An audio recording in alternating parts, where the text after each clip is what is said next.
Okay, so thank you all very much for attending. I was just saying to Ruth there that the first Monday back after the Christmas break is probably a tough gig, but it's lovely to see so many people have joined the call and are interested to hear what Ruth has to say. So you're welcome to this seminar, which is hosted by the Sport and Human Performance Research Centre. We're a new research centre located in the Physical Education and Sports Sciences Department at the University of Limerick, and we are dedicated to innovative interdisciplinary research in sport and human performance.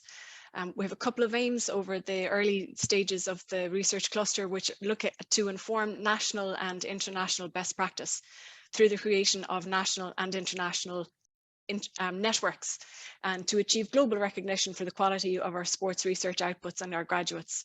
And one of the key initiatives we have for the Sport and Human Performance Research Centre is this lecture series. So as I mentioned, starting us off with a tough gig for 2023 on the first Monday back, the Sport and Human Performance Research Centre is really delighted to welcome my colleague and my friend, Ruth Wood-Martin. So Ruth is a dietitian, registered with the Health and Care Professions Council, with over 16 years service as head of service provision for the IRFU. Ruth recently retired, having worked primarily with the senior men's squad. She developed the role from when she began her role from a party of one to a group of 11 performance nutritionists who were working across the performance nutrition in the provinces and the elite player pathways. So Ruth is going to share some of her insights on the development of the role, not really specific to nutrition, but to sports service development over the 16 years of her career with the IRFU. Ruth is currently an assessor for entry onto the Sport and Exercise Nutrition Register and has represented the Sport Ireland Institute Professional Accreditation Committee for several years. She's recently received the British Dietetic Association IBEX Award in 2022 for her achievements throughout her profession in sport. Ruth has always promoted the value of research to develop both performance nutrition practices and practitioners, and she's been directly involved in research on gut health in professional rugby players, as well as examining the dietary behaviours and practices of youth players in nutrition. She recently contributed to a chapter in Sports Nutrition and Modern Rugby in the book The Dynamics of Modern Rugby, which was published in 2021. This chapter considers the development of sport nutrition as what is now considered an integral component of high performance plans.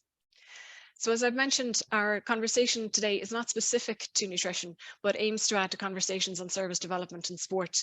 So we will be chatting about how the needs and expectations of the nutrition service has changed over time. And I'm going to hand over to Ruth now so she can share her slides, and we'll use that to have a kind of an informal conversation around her background in sport to begin with, and her interest in science, and how this has become the career in dietetics and performance nutrition that she has had. Thanks, Ruth. Thank you, Catherine. Can everybody see the screen? Can you see the screen now? Yep, all good. Yeah. Okay, great.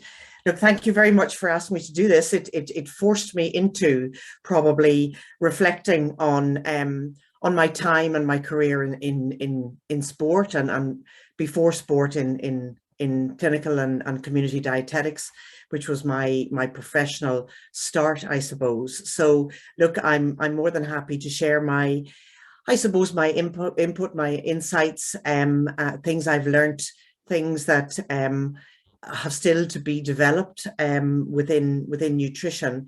But I was in a terrific position, especially towards the end of my time within the IRFU, because of the team of people that I had around me, and that really is one of the things I'm most proud of, but we'll come on to that. So I'll hand back to you, Catherine, maybe to kick off the questioning. Yeah, so I suppose to start off with, if you could talk us through your interest in sport and your interest in science and nutrition and dietetics, and how that has informed the career that you had then. Now I'm trying to get this to move on. Oh, I can. Right. There you go. Okay, good. It's been a while, you know. Okay, so yeah, I suppose my interest in science and sport, I'm from a farming family up in the northwest of Ireland, and food was always very important, but it was good, wholesome food. There was no fancy stuff.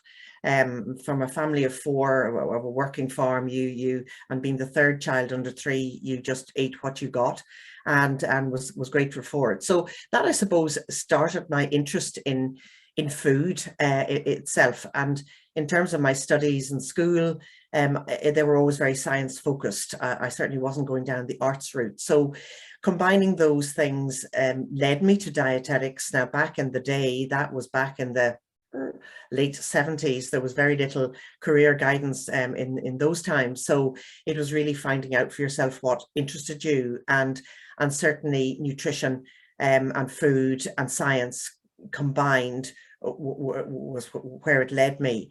At that stage, sports nutrition wasn't really on my list of where I wanted to go, although I was very interested in sport and sporty, and hockey, field hockey was my sport, and I competed at provincial and national level for hockey. So I always had that underlying interest in sport, in particular in team sport. So I started working in dietetics in 1982 up in Northern Ireland, where I still live, and worked here in both clinical nutrition and as a community dietitian between the years of 82 and 06, having had a year in Australia as well.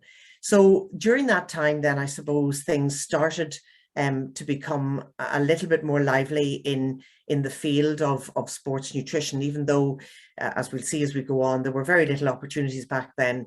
It certainly was much more of a luxury for sports people and organizations than thankfully it is now.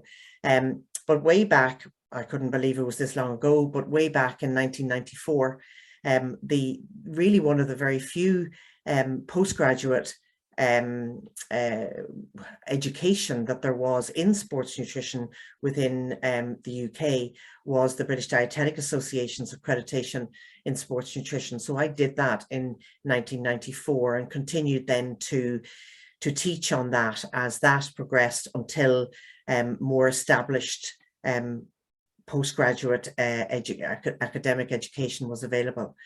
I did a master's in human nutrition up in the University of Coleraine in 2001, and that was really just to embellish, I suppose, my original qualification and keep up with that. And then with the development of the Sports and Exercise Nutrition Register back in 2006, where I'm sure we'll speak it as we go on, it has become a sort of a critical framework for competency in the field of nutrition, be that through dietetics, with further education in exercise physiology, or with sports science and further work and education in nutrition. But that really is sort of now becoming an essential for what we hope within the UK and Ireland anyway, of working within the field of particularly of elite sport. So that's a bit of a summary, Catherine. I know that answers the question. Yeah, I suppose it when you look at the trajectory that you've had from dietetics through to sport and exercise, and how continuing professional education and research has informed it, it's no surprise really that research is still important to you, both as a practitioner and also in developing the service role that you've had. So then if we go to in 2001 and 2006, when you have your qualification and you're all set and you've decided sport is the area that you want to work in, as you've mentioned, that the landscape wasn't awash with people who were setting a trend or giving you a route map as to what you could follow. So can you describe what the landscape was like at that stage, both nationally and internationally, and if there were any trailblazers that you felt might be able to mentor you through your early years in sport and exercise nutrition? Yeah, sure. Well, I suppose that I took the sort of date pre-1998. There really were very few opportunities to practice in this, as I say, autonomously in the field of sports nutrition. There probably were people doing it, if you like, but it certainly wasn't. It wasn't recognised as a profession within its own right. And certainly there was scarcely any academic education available to provide recognised qualifications in it. I suppose when I was casting my mind back, where did you look to in terms of sports nutrition way back then? And it had to be the Australian Institute of Sport, which was developed in 1991 through the Australian Sports Commission, and certainly it was the world leader in sports nutrition provision, having been headed up at that stage, and still really by Louise Burke, which everybody will probably know. And I suppose that's who I look to, Catherine, or who we all look to. What were they doing and how were they doing it?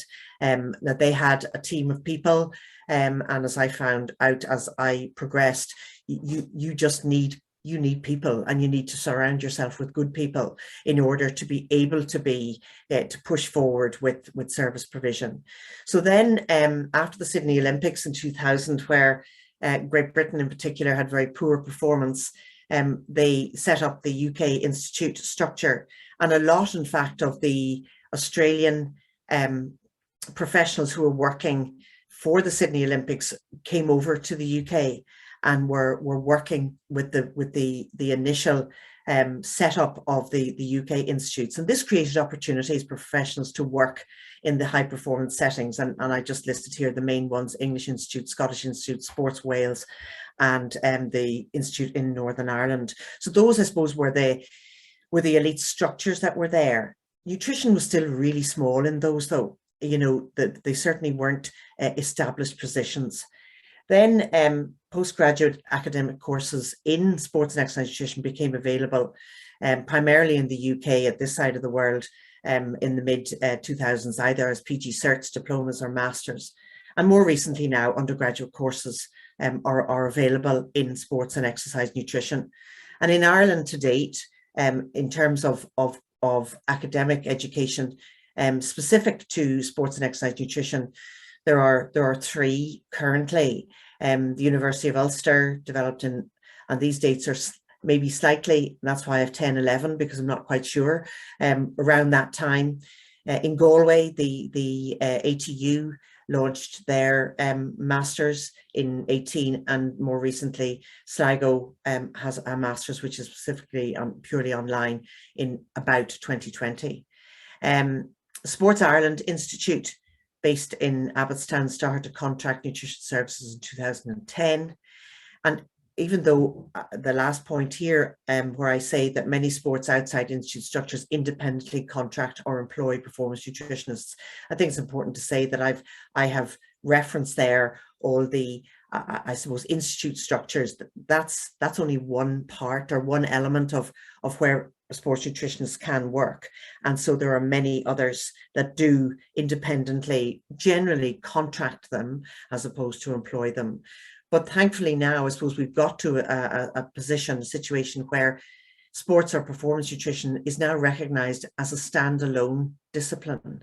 And that's where, you know, when I started, even in 2006, we were still striving to that, because sports nutrition really happened to be everybody's business, and a lot of people who didn't have what I feel the necessary background education in it were doing it, and it probably still happens, and I'm sure it happens across a lot of professions. You only focus in on your own, but now you know, I think everybody will agree that it is its own discipline, and that is an achievement probably in itself. Absolutely, yeah. So I think there are two things to follow up on there. The first is when you look at the trailblazers that we mentioned, and you mentioned Yes. AIS and Louise Burke, one of the things that she has frequently been quoted as saying is that the plural of anecdote is not evidence. And I think exactly as you said, because everybody eats and everyone has tried different types of fad diets or approaches, they can be considered experts because it might have worked for themselves, and they think that this worked for me, so I'll tell the athletes that I work with that they should use it. And that definitely can be a challenge for service provision.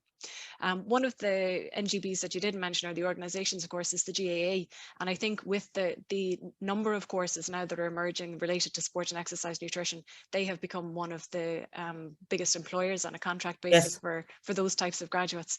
So I'm hoping that some of those higher up that ladder are listening today, because what we're moving on to now is when you started with the IRFU and how the role emerged from what they thought they wanted at the outset to how it finished up and how it's still evolving. So hopefully the GAA and other organisations will be able to learn some lessons specific to nutrition, but also beyond that.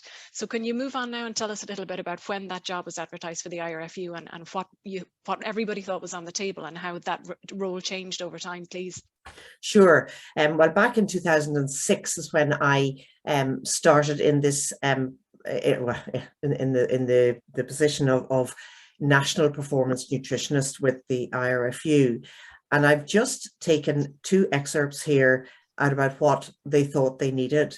And I think the first point to actually point out here is that the role and purpose of the position to provide nutrition support to the IRFU professional academy players. So in essence, I was to see all players at all levels at all times, which, you know, really was never going to be possible, as well as actually contributing to player and coach education programs as one person. So that, and the first thing was, you know, I knew that that was something I was going to have to tackle and pick out priorities from within that, because no one person can do all of that all of the time. I think the other interesting thing under the key qualities, you know, nowhere in the essential criteria for application did it have any form of qualification. And so when you know, the job description was written by non-nutritionists and people who perhaps did not realize or recognize that, in fact, to do this job, you should be properly educated in the first instance, and then with some, you know, experience in it. And I mean, under desirable, we have a minimum of 2 years to 3 years experience. So really, you know, I suppose I was lucky, but they were lucky in the fact that they got somebody who did have the background, academic education, as well as a reasonable bit of professional experience within the specialised field. I had worked with the Sports Institute Northern Ireland since 2002 on a consultancy basis. But this, in fairness, was the first fully funded, fully employed position in sports nutrition in the country. So I give IRFU credit for that. An interesting observation also was that this was in the time, 2006, when certainly the use of sports supplements was escalating. And I have no, what's the word, misunderstanding or misperception that, in fact, a key driver for the development of this position was to manage the unmanaged supplement use. I certainly could have come in with the opinion and view that let's work from food first upwards, and let's forget supplements for the time being. If that had been the case, I suspect I would have not lasted very long. So I had to reverse that and look at what was being used and how can we manage that better and safely. So that was what they thought they needed. And then, so taking all that into account, as I say, the priorities that I had in the first couple of years were with the senior national team, because this was the year before 2007 World Cup. And so I focused on the senior national players, as well as developing a sports supplement program to ensure safety, first and foremost, of supplement use, and efficacy, as does it actually work. And that took time for buy-in from the players, because they obviously would think this person's coming in telling me not to use this and not to use that. I tried to turn it that we said that, you know, the IRFU is going to support responsible sports supplement use, and you will be provided with them. That's always attractive to rugby players when it's free. So that they, you know, that they saw that we were actually covering their back as well, that we were making it safer. So it was a work in progress, but it's certainly over all the years I was there up until when I finished, the use of sports supplements has decreased significantly. I think it's probably because there's been a huge increase in food and just in preparing food and eating food, the availability of different foods. And that has helped, certainly, along the way. So back then in 2008, which was only 2 years after I started, I put together a proposal for the IRFU in the way that I felt that the services should move towards. And the quote is up here for you to read. But basically, I wanted them to look towards a service model that was centrally contracted and consistent with the other professions within the organisation. So physiotherapy, medicine, strength and conditioning, but also to allow for the responsibility of appointments, because as I started, the provinces, you know, they could employ whoever they liked. and that just didn't offer any form of governance, of standards of conduct or performance and ethics. So I'd asked for or looked towards the centrally contracted personnel to allow for the responsibility of appointments, conduct, performance, governance, but also as developing a leadership role to the team of practitioners that hopefully would develop, who have recognized qualifications and experience to deliver the services required. And as I said at the very outset, you know, you're only as good as your team. And, you know, those people that I had with me along the way made my job much easier when you surrounded yourself with good people. And that's exactly, you know, what we managed to do along the way. Lots of changes and lots of things that didn't either, you know, things I wanted to happen that didn't happen. Don't let me people think that it all was plain sailing. I got turned down on a number of things, and you just have to move on from that, and we'll come on to that perhaps.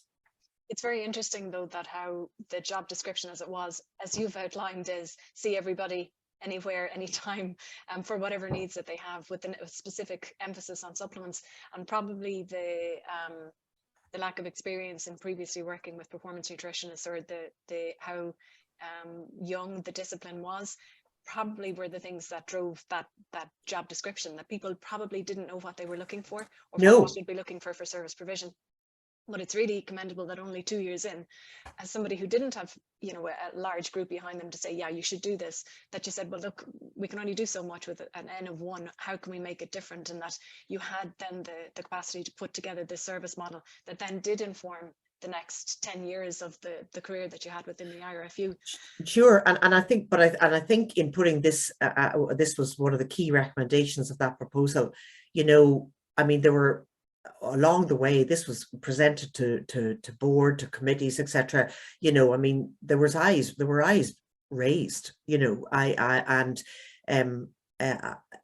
suppose, even though this was my sort of my mantra, or my goal, it sort of sat in the background, if you like, and then you just try to work through, right, always having it there, but at the same time working on the ground to actually develop it,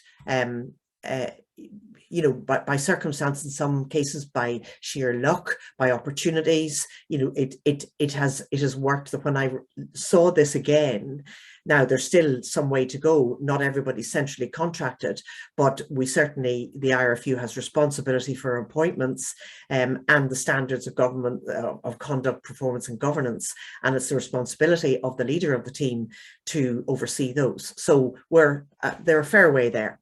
Yeah, a lot done, a lot more to do, I suppose, is the easiest quote to throw in there. So could you spend a bit of time over the next few slides talking to us about the ethos of the team that you were building, the service model that you had, the progressions from 2008 when this was unveiled to when you finished up, and the strategic plans that were associated with the model that you put together? Sure.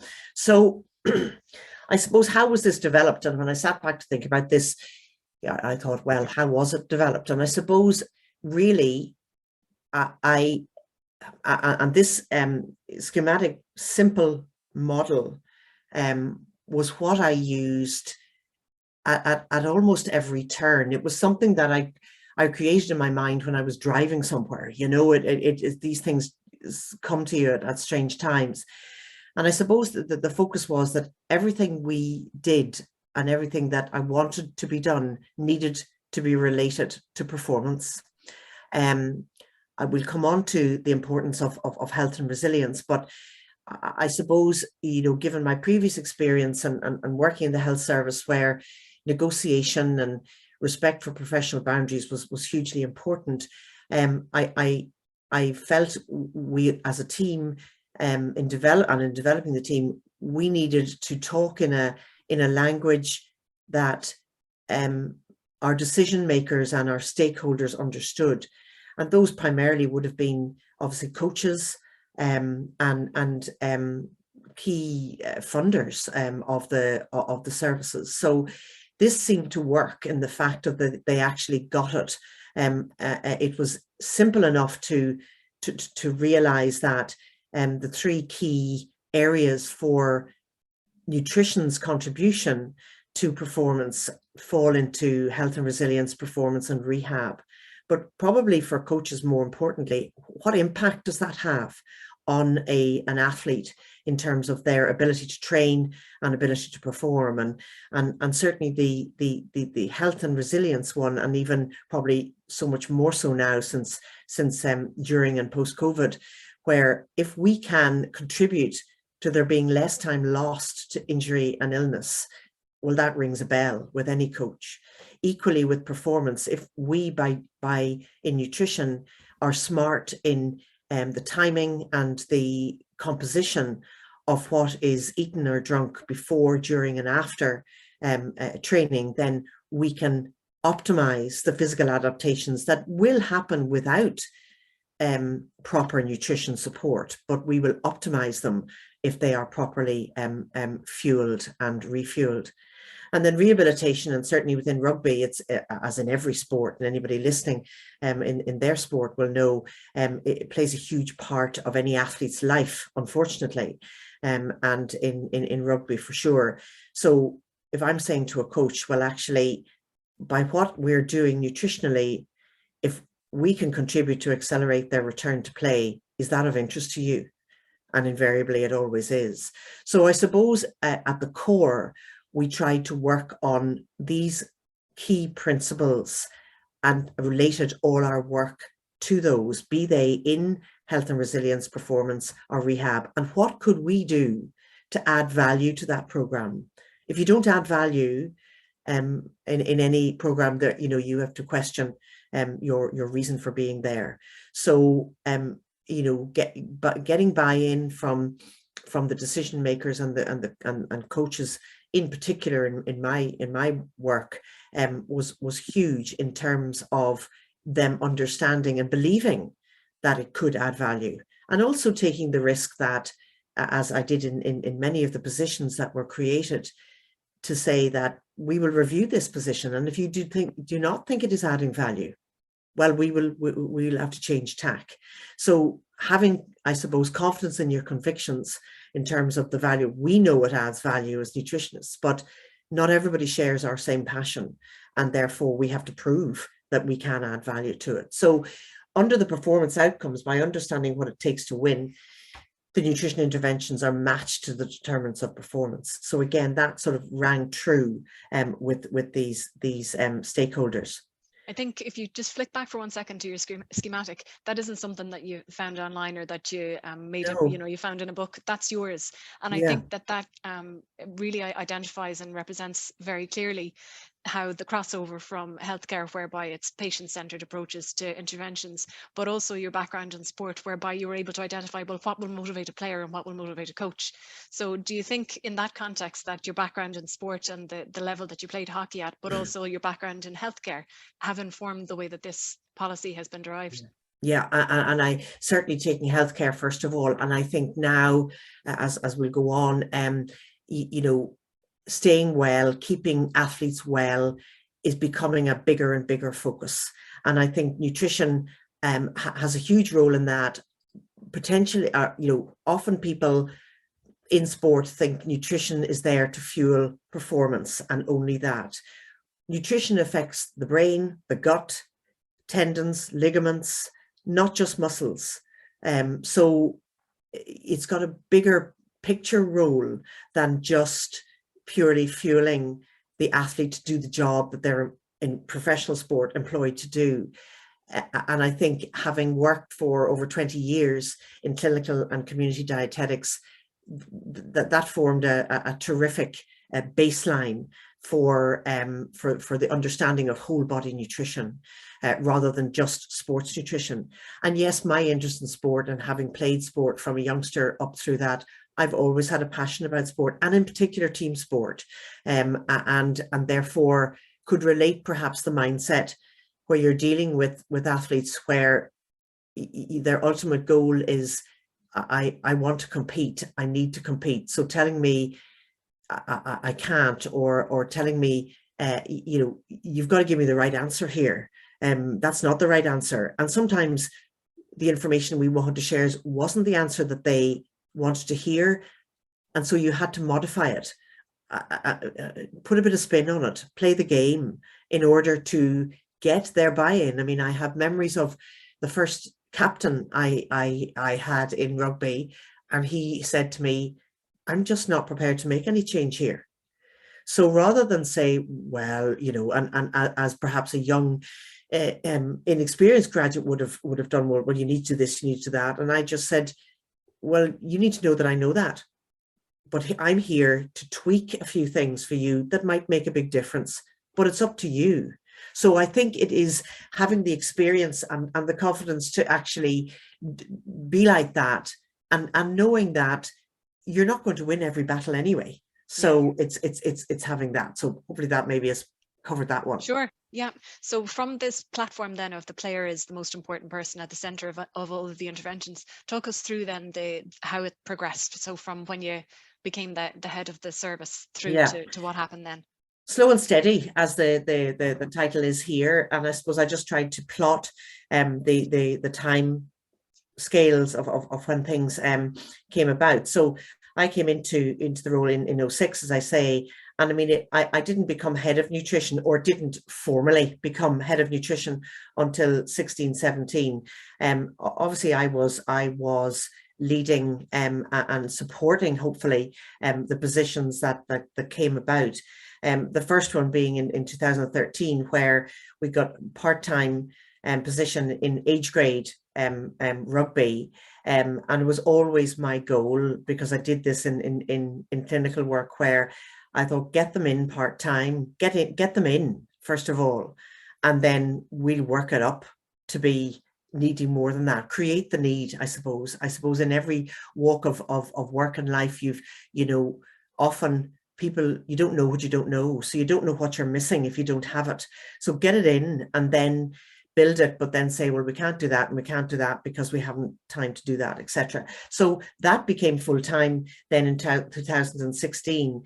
To be fair, at that point, David Nucifora, as the head of performance director, had come into position, and I suppose this is where there was opportunity, that there were 4 academy positions created part-time, 20 hours a week, probably the easiest positions I ever had to fight for, because he was very much behind that, better players faster, so and surround young players with support. So that was it's covered that 2016. So along with making the performance nutrition who had been working in age grade, had become full-time to the national talent squad, which really was a development from the sub-academies, where there was 4 across the country, part-time at that stage. Then in looking provincially, up until 2014, the services to the senior players were very part-time. And one of my proposals or reflections was that it was roughly about a day a week. So Munster was the trailblazer here, and the trailblazer is sitting in front of you, where Catherine took up a full-time role with Munster Rugby in 2014, and primarily with the senior squad. Catherine, I suppose, would be fair to say, but there still would be, like everything, you're there as one person, you'll do everything for everybody. So there certainly would have been input into the academy as well at that stage. And then we progressed on, and in 2016, then obviously one of David Nucifora's big drives was about sevens rugby, and there was a part-time position developed there, and that became full-time in 2017, which was sevens and women's programs. That included women's 15s. And then the other provinces, so we had Munster in 14, we had Connacht full-time in 16. Ulster was lagging behind for some reasons I'll not go into, but that was 2019. And then Leinster have only finally become full-time last year. It had been a part-time position up until then, but is now full-time. And it's great to see now that 3 out of the 4 academy positions are now full-time as well. Within the national setup then in 2020, with the build and the development of the High Performance Centre, we employed a performance chef full-time, and his role is to feed basically everybody who comes into the high performance centre. So all national teams will train there, and they're fed there. And basically I was told by many as a senior player that my work was done. He was the man, and he's terrific. And then just very recently, there has been an appointment, a full-time appointment to the women's 15s pathway. And that is not just the national team, but hopefully will mirror a pathway similar to the way the NTS has happened within the boys. So slow and steady is absolutely it. It was based on a lot of opportunities that were there, but I think that inherently is one of the values of having the voice and being in the right place at the right time, and not always, but at least you're there to speak up on behalf of the profession. That's what I believe that the head of key role of the head of nutrition is, and that's what I always wanted to do, was to support and develop those people that were in these positions, because basically the service provision was down to them. What's really interesting is, like, with the job description that was there originally, do everything, and then you move on to how you had identified what might be needed, and then you showed them what they could have by bringing in these part-time service providers, and then from that everything else had grown. And I'm wondering if the job description at the outset had been provide the service but also develop the service, how long the IRFU would have been prepared to give you to achieve these key performance indicators. Like, if obviously at that stage you wouldn't have said in 16 years time I'll have everything that you see on the slide and a chef and a high performance center. But I think in the time that we're living in now, where it's a case of, well, we need it now, we need it really quickly, do you think one of the things that would be challenging for early career nutritionists and for organizations who are trying to develop would be that it is slow and steady? Yeah. That even if you have a vision now and you have a map that you can aspire to, looking at the IRFU or AIS or the EIS, that you have to be prepared to take it slowly. Yeah. Patience, which I'm not hugely gifted with, is huge. And I suppose I didn't really think about it like that along the way, but I knew that if I looked at this model now, back in 2006, in a way I never. It wasn't necessarily a goal to have to be able to see this slide, as you say, but it is that slow and steady chip away in terms of illustrating the value it can add to a program. That, I think, is a key element of it, and also being prepared to walk away from something and not doing everything for everybody. We're all challenged with this. But I think it is to show them what they can't have, or they wouldn't have if they didn't have this in place.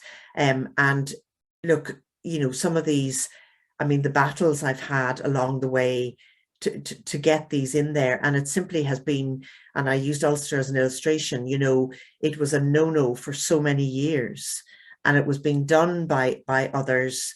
And I used to at times just have to take a step back, because mentally it just, I was just wasting too much energy on it. And you just had to think, right, it is what it is. They're going to have to see what everybody else is getting and how it's influencing or how it's contributing to their program. And perhaps eventually the penny will drop. And so it did, with a lot of change of personnel, it has to be said. But that said, these things take time. Absolutely. And I think that's fair to say for any organizations listening in. Don't think that you would be expected to suddenly have this in place, or that this is what somebody's going to come in and expect to be there. You have to prove your worth, and you have to show what you can do in order to, I suppose, provide the roadmap to get to where I managed to get to. Absolutely. And with the team then and I appreciate that there's been a couple of different personnel changes through the years, but was it with the team that you then developed the vision and the mission that you have on the next slide, or was that still your vision and mission that you were trying to get the rest of the performance nutritionists to adopt? A bit of both, I suppose. I suppose I developed this strategy in 2018. And initially then and shared it obviously with all the staff, and we did discuss it. I suppose the strategy in a lot of ways was developed with with the responsibility within it lying with the head of the service in order to implement. But inherently, the vision of it applies, you know, probably even more so to the people who I would regard as the real service providers, which were the provincial leads and still are, and the provincial academy nutritionists. You know, the role now, I would say you're looking at about a split of about 70-30, where 70% of the time of the head of nutrition, I believe, should be spent in steering and developing the team and the service. And 30% is probably spent at this point in time when the senior squad are actually in assembly. I believe, and we did have it agreed before COVID, and unfortunately it put the brakes on it, where in fact the head of nutrition would be a separate role, that there'd be head of nutrition, and then there would be a senior performance nutritionist for the senior national team. That had been agreed and was going to be out to be advertised in the summer of 2020, and that all obviously scuppered it. But I still believe that's where it should go to, and I think the incumbent at the moment has got that same type of view. So with the strategic plan, then I suppose just picking out for people, you know, they looking at a different excuse me, at the different core aims of it. This just from a purely nutrition point of view are probably the four key elements that would be used for clinical and performance nutrition support, which is nationally led, but massively provincially driven. And the first one on the list is about maximising health and strengthening immunity. I've said it before, but I think it is the foundation of player wellness, obviously, and player availability to train and perform well. Then fueling performance, optimizing body composition.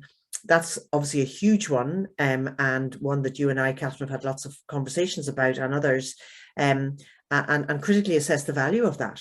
Is it positive? Is it not positive to do it? And we've all seen the I suppose disordered eating patterns that have appeared in certain sports, and some of that may be due to, well, not due to, wrong word, contributed to by over focusing on body composition. Supporting rehabilitation through from injury. I think that's a really big one for us as nutritionists, is to show how we can help athletes recover quicker or optimally. So those are sort of the the four areas of it that probably are of interest to people here. But that is just one of the core aims of the strategy. A lot of the others are, as I say, the responsibility of the lead, in order to say that, you know, properly qualified people are employed, that everybody has their performance indicators, everybody's accountable, etc. That there's the multidisciplinary working, that there's audit, there's research. All those are built into it as well. But just taking one element out of it from a point of view of nutrition, that's, I suppose, what hopefully any of the nutritionists on the call will agree with are the key drivers for practice. So over the last couple of slides, we've looked at what you did since you started, how you changed what the IRFU thought they needed to ultimately what the service structure now looks like, the mission, the ethos, the values, the team that you've developed. And you mentioned it earlier on that surely it can't all have been plain sailing. So are there big challenges, small challenges, persistent challenges that you can identify for us? Sure. This is running very nicely, Catherine.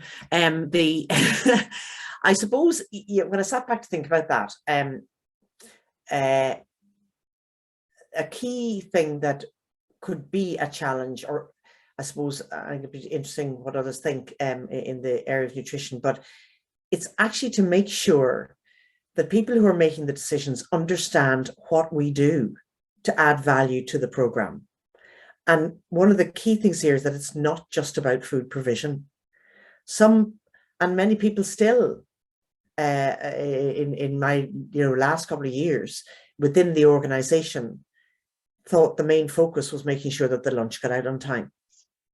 So it's up to us to educate them about actually what we do, what value we do. And reinforcing that, like education, it's not just telling them once, because I did have that at one stage, was that I was a head coach, I can't remember which province to be honest, but said, well, if we get full-time in academy, then we don't need anybody in senior because they'll know it.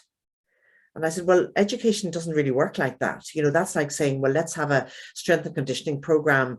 And once they get there, then, well, they'll be fine for the seniors. So again, it's quite surprising, really, probably to us, about the misunderstandings that there can be about what we do.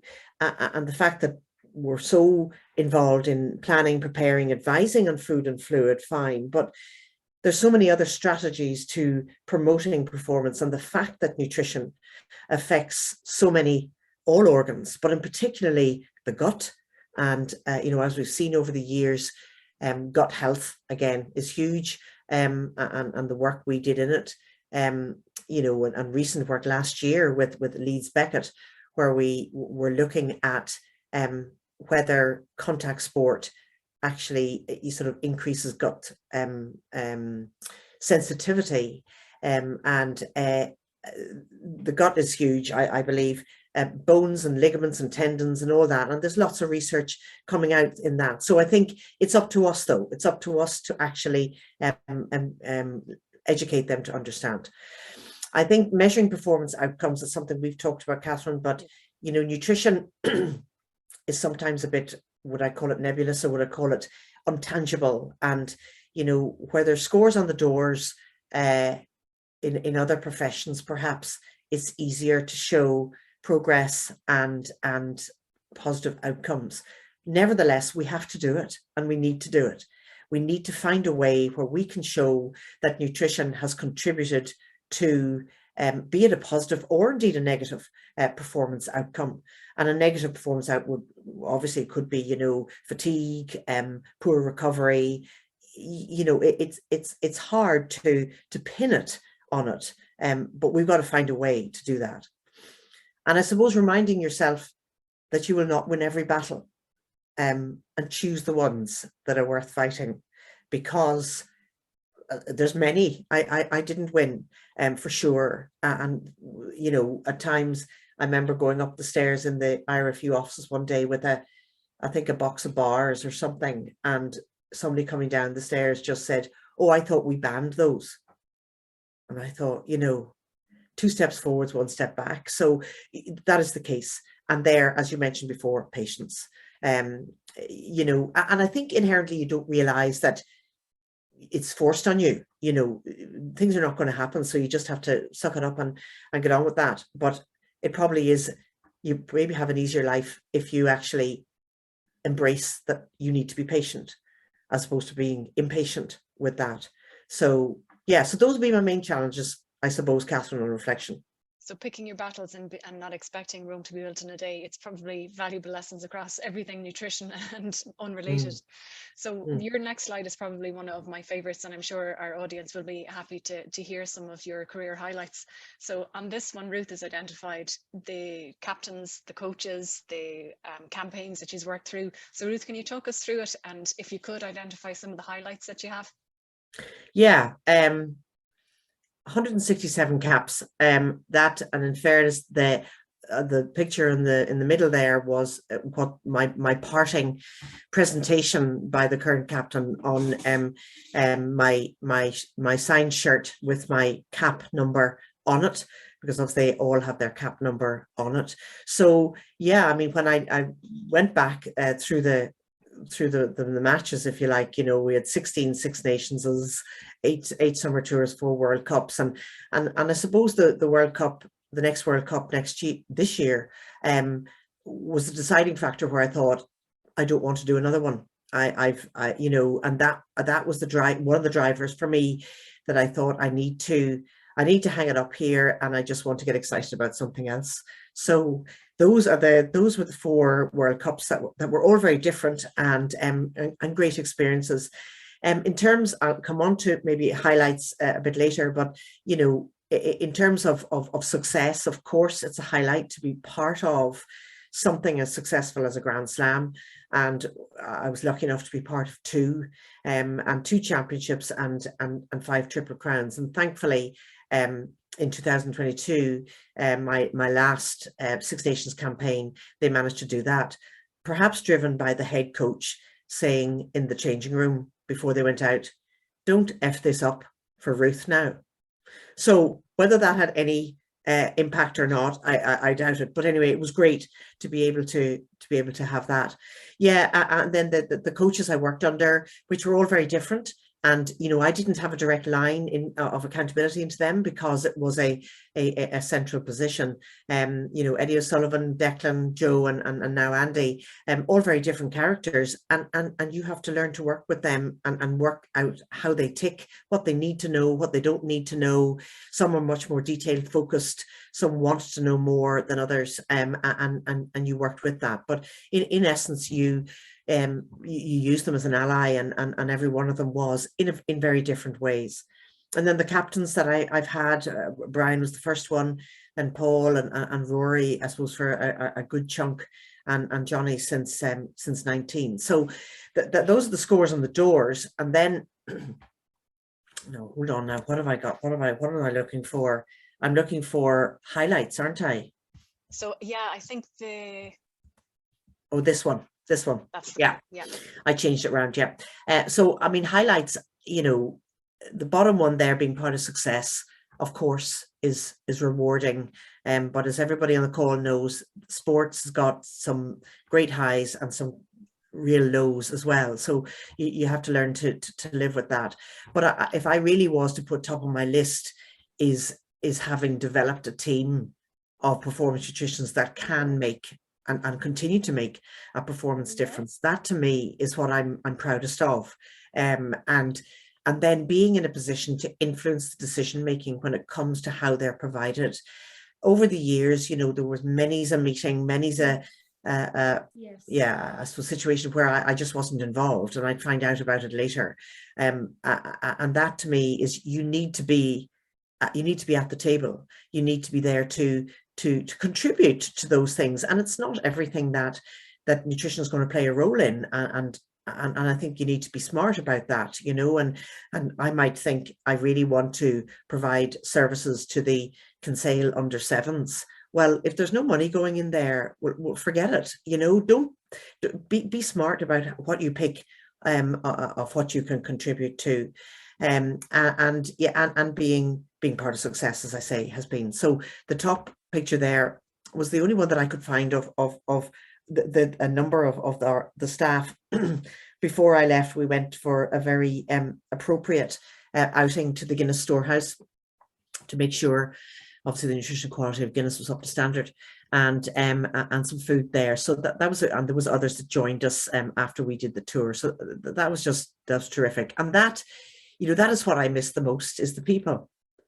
You know, the people that I worked with were just terrific along the way, especially the team of nutritionists. So, and then at the bottom, I was forced out to get a picture with the Triple Crown, which is great to have. Yeah, I think when that picture, I can remember watching the match when that came up on the television screen, and obviously the people that I follow on Twitter are all nutrition related, and the number of people who were tweeting, "How fantastic to see Ruth out on the pitch!" So it's very much a background position. Oftentimes it's not, you know, you're never front and center accepting awards or accolades, but it was a lovely recognition of the contribution that you've made to have that opportunity. It was great. And I mean, I didn't look to do it. Let's say that, in that it was our commercial, our communications and media people that had said, right, you're doing this. And just as a funny anecdote, the day before a captain's run, they always have an official photograph taken. And again, the communication guy says, right, we want you to go and sit in the center of this. When the picture of the president has been taken with the team, then he'll move and you'll go in and sit there and we'll get a photograph of that. I said, so right, okay. The IRFU president or the Irish president? IRFU president. Okay, I think that's a good one. In the captain's run. So I went out anyway. The official one was taken. The lads were told to stay where they were, and I went out, and the president didn't move. So I thought, right, okay, and you know, and the players were starting their usual giddiness at that stage, and so he just shuffled along, and the photograph was taken with me and the president in it. So, but those are funny times, and they're good times, and they're, you know, being part of that has been great, and the respect that everybody has shown me has been terrific. So I suppose then, conscious of time, about we're just coming up to this is the yeah, last bit that we've prepared. So and we probably will have a few short minutes for questions after sure. that. So if anybody has a burning question that they'd like, they can either let us know when we finish the presentation or drop it into the chat. And Ruth has also very generously offered that if anyone would like to follow up with her, that they can contact her with specific questions about service development or about career development for performance nutrition. But the last thing that I wanted to address, Ruth, was what you wish you knew when you were starting out. If there were things that you lie awake at night and, God, if I'd known then what I know now. So that's the first aspect. And then the second part is for the early career members of the audience, those who are starting out now, are there any key tips or advice that you would offer to people who are just starting in the profession? Sure. What I wished I knew I started out was a funny one, because, or not funny one. It's hard to put yourself in a position when you are basically as old as I am, and put yourself back into your starting, because so much about what you've got at the end is about life experiences and having made mistakes and having learned from them and not doing them again, or doing them again and learning again, etc. So it's very, I think, unrealistic and hard to expect somebody starting out to have that. To actually, you can't buy that. You can't have that unless you work through it. But I think I picked two, that I thought could value anybody, is that just remember you have got nutrition at your core in terms of your passion and your education, but not everybody sees it like that. And always try to see things from their perspective. So if you're trying to sell your service, and they're rebuking back of, that doesn't matter. I mean, I had one situation where a head coach said to me, well, I have people who are adding value that are paid a lot less than that. And my answer to that was, I can't argue with that. But I'm telling you, or I'm advising you that you will not get what you need in less than that. And you have to make that choice. So I think, but you always need to see it from where are they coming from? What are they, where they got that? And containing, I think, probably your own passion for nutrition, because it is that. And the importance of negotiation and sometimes compromise. And I think that element of negotiation is something that, I learned probably quite early on in terms of health service work. And that proved very useful. And sometimes compromise. There's always compromise with everybody. Anybody's on the call, I'm sure, has experienced that. But you need to decide as a professional what's negotiable and what's not. Where's the line? And many's a time in my rugby career, I felt I've been close to the line, and often worried to think, am I going to cross the line? But if you have belief in your professionalism, you will not cross that line, and you don't. But I think you need to not think that you need to, as I say, win every battle. What are you willing to work with? What's okay, and something that you can work on, and just set out with that without necessarily huge expectations, but equally absolutely not to be taken advantage of. And I think in the world of sports nutrition, up until, I suppose, relatively recently, it was often seen as, well, you'll come in and do it because it's good for your professional development, or you'll. So I'm very, very wary of people doing things for nothing, basically. And if that is the case, to get some experience, have very clear parameters of I say contract, of agreement, what you will do, what you will not do. Well, not what you will do, and how long you'll do it for. So just protect yourself because I've known young practitioners who've got into something and then they feel, I can't get out of it. I can't feel I can just leave it, because they have maybe developed this unrealistic belief by the people who are making the decisions that this person's happy just to continue on doing this. So just be careful and look after yourself. Brings us nicely on then to the tips. Yeah, the tips. Walk before you can run. I think, just look for opportunities, but don't ever think it has to be working at elite level in order for you to make a difference. You need to do things that you are, comfortable and confident with until you gain that confidence. And I suppose the second point there about using people you know and respect within and outside your profession. Many's a person that I would have talked to was not in my profession because I was looking for more, generic type guidance on managing things. But they will to help guide and gain confidence. And I mean, I suppose that would really sway into a sort of a bit of a, getting a mentor. Now that's easier said than done in getting mentors and all the rest of it. But I think that's something within the Sports and Exercise Nutrition Register that is the next step for them, is to look into a framework for mentoring. But we all know people that we respect within or outside our profession. Use them to bounce ideas off. And I think if COVID taught me nothing else, one of the things that it real value was when we were doing online team meetings, especially with the young practitioners in the academies. The values that they got from each other was huge. Before perhaps, one province talking to another province, was it frowned upon or whatever?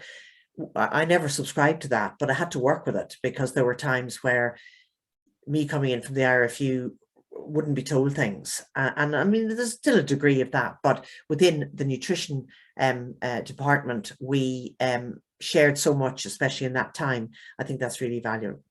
Form interest groups between like-minded practitioners. So, if there's something, and I mean, we've done this within the IRFU, but even if you're a sole trader, or if you're somebody who is doing your own services, set up a bit of a network for yourself, so that if nothing else, it's if you've bad times, or if you've frustrating times, talk to somebody about it, and it can just make things feel better, or that in fact you then gain confidence. Actually, I was right in doing that, or no, I could have done it a different way.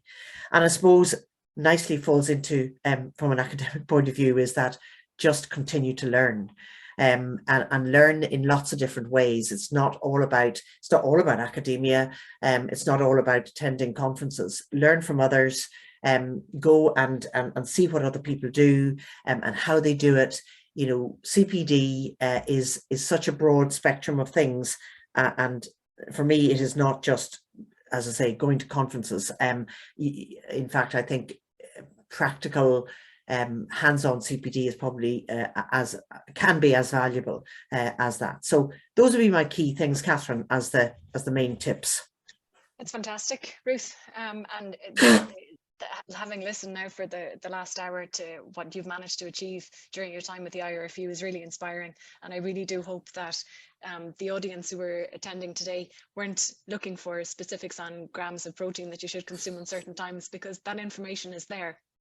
Yeah, that's already quite well established, but looking at how do you take the information that's empirical and evidence-based, and how you translate it into dealing with athletes and knowing your athletes, knowing your coaches, making it performance focused, and then developing your service provision from there. It's really been fantastic to hear how you've gone about it. And I think what I asked you at the outset as to did you have a mentor, or were there trailblazers who you could look to? You have now become a mentor to so many, and a trailblazer in terms of other organizations can look to what you have within the IRFU and say, that's a good setup. I think that's something that we should adopt. So I'm really, really thankful for your time today. And I'm looking forward to see what you do with the rest of your career, because I know that there are other plans and aspirations that you have, whether it's dog training or caravanning or nutrition. Exactly. So I'm just going to check and see if there are any questions that we have. And then any of the audience members who'd like to turn on the camera or turn on their microphone to ask a question, I'll just check and see in the chat box here. Somebody had a question here, Ruth, about meat and the importance of red meat in our diets and the evidence that's circulating about it. And the question is, as part of a nutritious diet, especially for young athletes, in your experience, how do you manage that as part of evidence-based teaching material we advise on red meat in our diets? Crikey. Talk about being non-nutrition.